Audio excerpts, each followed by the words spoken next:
नमस्ते and welcome to DBD blogs. आपका स्वागत है डीबीडी ब्लॉग्स पे। आज एक स्कीम गवर्नमेंट की तरफ से आई हुई है जिसके बारे में मैं आपको इन्फॉर्मेशन देना चाहता हूँ। ये स्कीम का नाम है, आप गूगल पे जाएंगे और वहाँ पे टाइप करेंगे दिल्ली इंटरकास्ट मैरिज स्कीम, तो आप कुछ इस तरीके के पेज पे लैंड करेंगे, जहाँ पे आप अगर यहाँ पे आएंगे तो आप सबसे पहले यहाँ पे देखेंगे ये लिखा हुआ है डॉक्टर अंबेडकर फाउंडेशन। इसमें अगर आप यहीं पे नीचे देखेंगे तो doctor Ambedkar scheme for social integration through intercaste marriage. इसका मतलब ये हुआ कि हम समाज में इंटीग्रिटी लेना चाहती है गवर्नमेंट, इसी की वजह से इस टाइप की स्कीम्स को अप्लाई किया जाता है। ये स्कीम के तहत में ये है कि अगर कोई भी इंसान, चाहे जब दो लोग शादी करेंगे तो उनमें से कोई भी अगर कोई एक शेड्यूल कास्ट से बिलोंग करता है, किसी अदर कास्ट से है और दूसरा किसी अदर कास्ट से है, तो ऐसे कपल को समाज के जो लोग हैं उन्हें तकलीफ देते हैं, उनके पीछे पड़े रहते हैं। इसी सब चीजों को दूर करने के लिए ये गवर्नमेंट ने अब ऐसे कपल को 2.5 लाख रुपया दिया जाएगा अगर उन दोनों में से अगर वो दोनों लोग शादी करते हैं और वो इंटरकास्ट मैरिज हो रही है, दोनों की कास्ट सेम ना हो।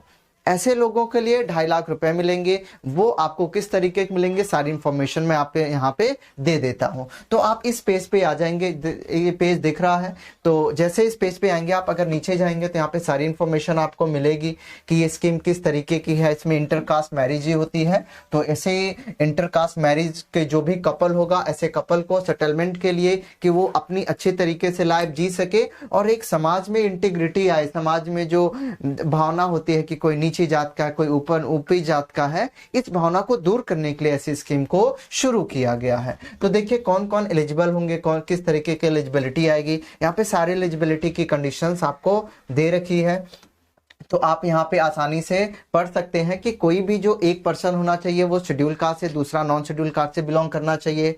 ये कंडीशंस यहाँ पे दे रखी है कि उनकी जो मैरिज होनी चाहिए वो हिंदू मैरिज एक्ट के तहत ही होनी चाहिए ऐसी मैरिजेस।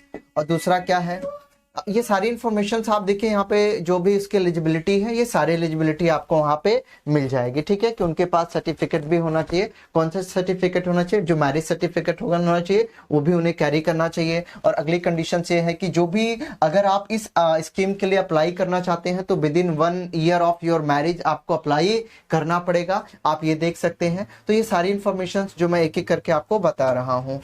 अगला है कि किस तरीके से ये आपकी इंफॉर्मेशन है कि हिंदू एक्ट के तहत मैरिज होना चाहिए, 1 साल में ही आप अप्लाई करना चाहिए, एक बंदा शेड्यूल कास्ट से बिलोंग करना चाहिए, उनकी फर्स्ट मैरिज होनी चाहिए, दूसरी मैरिज नहीं कि एक बार करके 2.5 लाख ले लो दोबारा मुझे ले लो, नहीं, ऐसा नहीं है। तो ये सारी इंफॉर्मेशन आपको यहाँ पे मिल जाएगी। ठीक है। और अब ये देख लीजिए कि जो आपको ये 2.5 लाख रुपए मिलेंगे वो किस तरीके से मिलेंगे। मिलना तो आपको 2.5 लाख रुपए हैं, पर एक ही टाइम पे 2.5 लाख रुपए नहीं मिलेंगे। सबसे पहले आपको दे दिया जाएगा 1.50 लाख रुपीस। पहले आपको 1.50 लाख रुपीस आपके अकाउंट में ट्रांसफर कर दिया जाएगा। उसी अकाउंट में ट्रांसफर किया जाएगा जो अकाउंट ज्वाइंट अकाउंट होगा, जो कपल होगा उसका ज्वाइंट अकाउंट होगा, उसमें ही 1.5 लाख रुपए ट्रांसफर किए जाएंगे। रिमेनिंग पैसे को वो फिक्स डिपॉजिट में रख देंगे, वो उसे कुछ समय बाद इंटरेस्ट के साथ आपको लौटा देंगे आफ्टर 3 इयर्स। ये इंफॉर्मेशन यहाँ पे मेंशन की गई है, आप यहाँ पे चाहेंगे तो पढ़ लेंगे। इस तरीके से आपको ये जो 2.5 लाख रुपए हैं दे दिए जाएंगे। ठीक है, आगे देख लेते हैं जरा। अगला है सेम वही कंडीशंस, क्या है, एलिजिबिलिटी क्या होनी चाहिए। पहला एप्लीकेशन फॉर्म आपको भरना होगा, एक बंदा एससी सर्टिफिकेट उसके पास होना चाहिए। मान लीजिए कोई एक एससी है और जो लड़का किसी और कास्ट से बिलोंग करता है, तो जो जिस कास्ट से बिलोंग करना चाहिए उनकी कास्ट सर्टिफिकेट उनके पास होना चाहिए और हिंदू मैरिज एक्ट के तहत उनका होना चाहिए। डेट ऑफ सबमिशन मतलब कि अगर आप आप स्कीम के लिए अगर आप अप्लाई करेंगे तो आपकी अपनी शादी के 1 साल तक के अंदर में अप्लाई करना। ये नहीं कि पहले शादी कर लिया तो 3 साल बाद जाके पैसा लेना चाहते हैं, फिर ऐसा नहीं हो सकता सर। ठीक है। और अगली जो कंडीशन है वो बहुत बेहतरीन है कि फर्स्ट मैरिज के लिए ही ये अप्लीकेबल होगा। ये नहीं कि आप सेकंड मैरिज कर, नहीं, ओनली फॉर फर्स्ट मैरिज के लिए अप्लीकेबल हो जाएगा।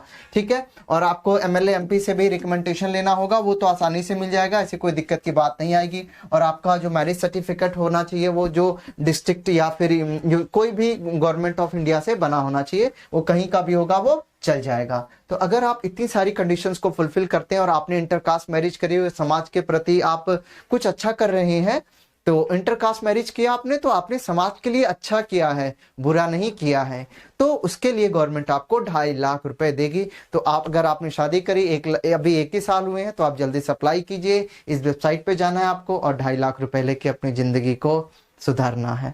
ठीक है, तो this is a very important information. And अगर आप किसी एग्जाम के लिए तैयारी करें तो उसमें भी आपको पता होना चाहिए कि इंटरकास्ट मैरिज जो होती है उसमें कितना सरकार जो कितना फंड देती है। हाँ, ये हर एक स्टेट का अलग अलग होता है। अगर आप राजस्थान में चले जाएंगे तो वहां की सरकार 10 लाख रुपए देती है, अगर आप दिल्ली में रहेंगे तो यहाँ की सरकार 2.5 लाख रुपए देती है। तो ये सबका अलग अलग होता है, हर गवर्नमेंट अपना अलग अलग देती है। ठीक है, तो अपने दोस्तों के साथ भी शेयर कीजिए और इंटरकास्ट मैरिज को बढ़ावा दीजिए। मिलते हैं अगले वीडियो में, तब तक के लिए देखते रहिए डीबीडी ब्लॉग्स। मैं आपके लिए हाजिर हूँ।